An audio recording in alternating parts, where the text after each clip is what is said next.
महाराजा Yashwantrao hospital के सहारा ward में सुगनाबाई और गुड्डीबाई नाम की दो बुजुर्ग महिलाएं जिनकी उम्र लगभग 75 वर्ष है, एक दुर्घटना के बाद 108 के माध्यम से हॉस्पिटल लाई गई थी। यहां इलाज के बाद उन्हें घर भेजा जाना था, लेकिन बहुत कोशिशों के बाद भी दोनों महिलाएं अपना पता बताने में असमर्थ रही। इस दौरान दोनों बुजुर्ग महिलाओं की मानसिक हालत भी ठीक नहीं थी। अपने नाम के अलावा वह कुछ भी नहीं बता पा रही थी। पिछले कई दिनों से अस्पताल द्वारा उनके परिजनों को खोजा जा रहा था, जिसके बाद पुनर्वास के लिए सहारा वार्ड से समाज सेविका भाग्यश्री खड़खड़िया से संपर्क किया गया। सारी कानूनी प्रक्रिया के बाद दोनों बुजुर्ग महिलाओं का पूरा मेडिकल चेकअप कराया गया, जिसमें HIV और कोरोना टेस्ट शामिल थे। इन सभी प्रक्रिया के बाद सुधीर गोयल सेवाश्रम उज्जैन से संपर्क कर सारी कानूनी प्रक्रिया के बाद दोनों महिलाओं को अपने आश्रम में आसरा दिया गया।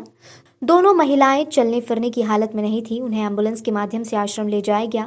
सामाजिक कार्यकर्ता भाग्यश्री खड़खड़िया ने बताया कि पूरी प्रक्रिया में सहयोगी भूषण साहू की महत्वपूर्ण भूमिका रही। आश्रम जाने से पहले दोनों बुजुर्ग महिलाओं को नहला के खाना खिलाया गया, जिसके उनके चेहरे पर प्रसन्नता दिखाई दी। कई माह के बाद उन्हें घर जैसा माहौल मिला। दोनों बुजुर्ग महिलाएं काफी भावुक हो गई। एमवाई हॉस्पिटल के सहारा वार्ड में ऐसे लोगों को रखा जाता है जिनका कोई नहीं हो। ऐसी ही दो महिलाएं जिनका कोई नहीं था, लगभग उम्र 75 वर्ष थी।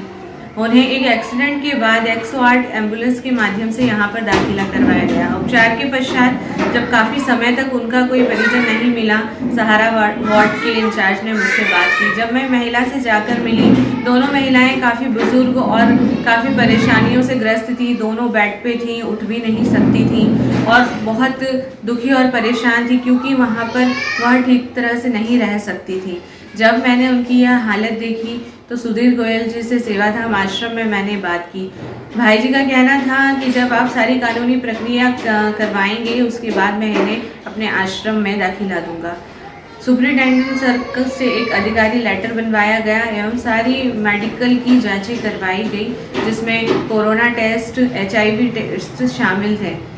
इन सब के पश्चात जब महिलाओं को सेवाधाम आश्रम में ले जाया गया और वहाँ पे उन्हें एडमिशन करवाया गया, बहुत दिनों के बाद उन्होंने प्रकाश देखा, धूप देखी, जिससे वो काफ़ी भावुक हो गई। नहलाने के बाद जब मैंने उन्हें खाना खिलाया तो वो मुझे काफ़ी दुलार कर रही थी।